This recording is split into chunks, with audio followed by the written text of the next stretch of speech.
Welcome to the overview for instructional plans and ongoing planning for both SED 390 and 392.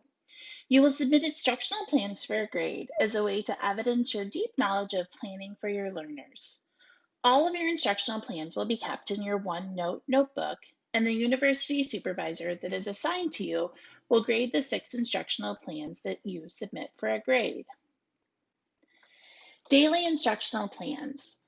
As you begin to gain independence throughout the field-based semester, you will ultimately be responsible for designing, implementing, and assessing instructional plans for 3 content areas. There is a gradual assumption of responsibility where you will begin with 1 content area and then add an additional content area during month 2 and a 3rd content area during month 3 of your field-based semester. We ask that you co-plan and co-teach each content area with your cooperating teacher 1 week approximately prior to independently planning and teaching on your own. We want you to familiarize yourself with the content, curriculum, pacing, and the individual needs of your learners. While we understand that your cooperating teacher may not be using a formal instructional plan like the one that ISU requires, we want for you to begin to collaborate and co-plan with your CT to consider where you might include some of the specific components into our instructional plan template. Throughout the semester, you will increase your level of independence. It is expected that at the beginning of the semester, you're going to have many questions as you're learning a new classroom and meeting all of your learners. Initially, you may be using a lot of the materials and resources that your CT already has in place, but we really challenge you to begin seeking resources of your own and materials that you have found. Towards the end of the semester, you should be independently planning, implementing, and assessing instructional plans for 3 or more content areas.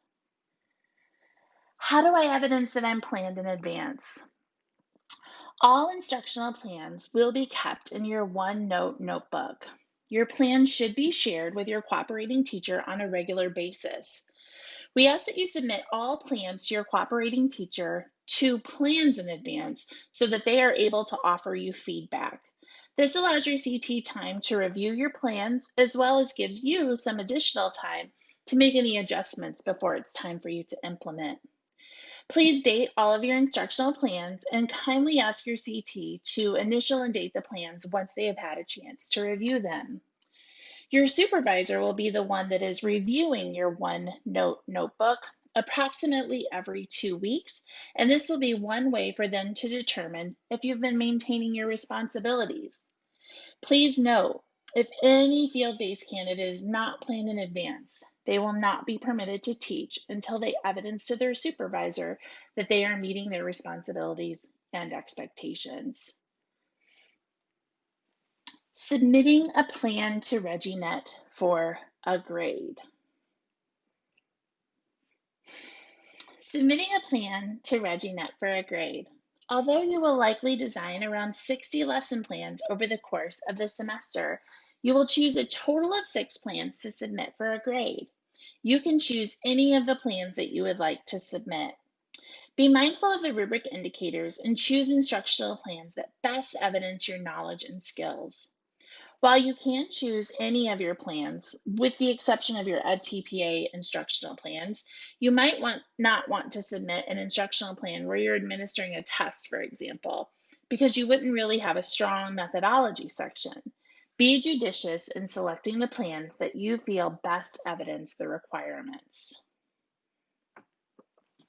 Each instructional plan submission will be on Sundays at 10 p.m., regardless of school holidays. The assignment window will be open for an entire week, and you're able to submit your plan at any point during that week before the due date. Remember, if there are late assignments, then a deduction as outlined in the field-based manual will be taken. Submitted plans will alternate between SED 390 and 392. Plans 1, 3, and 5 are submitted in SED 390, and plans 2, 4, and 6 will be submitted in SED 392.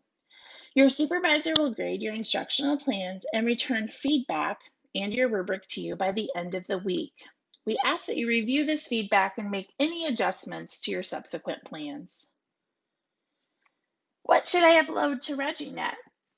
When you upload your instructional plans to ReggieNet, you're going to include an electronic version of the plan. You will choose the assignment tab in either 390 or 392, depending on which plan is due. And then you'll find the instructional plan assignment tab and then the correct number to submit. When you're submitting your plans, we ask that you save your document with your last name and plan number as shown on the screen.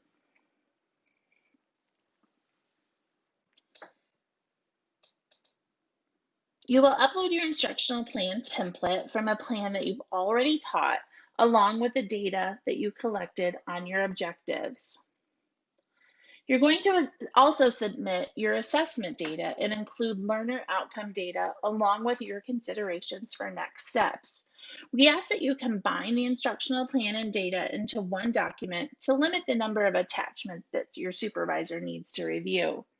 If you have any additional materials that will support your supervisor's understanding of your instruction, please also include that after the data.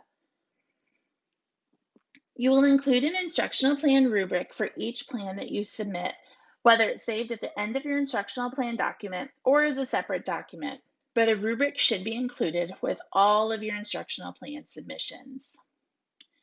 Please highlight the course that you are selecting for the submission at the top of your rubric. Your supervisor will return this instructional plan and rubric to you with feedback and the number of points you have earned. If you have any questions about instructional plans, please leave them in the question tool on ReggieNet under this video. There's also a video on the organization of the OneNote notebook, and that might be beneficial as a resource for you as well.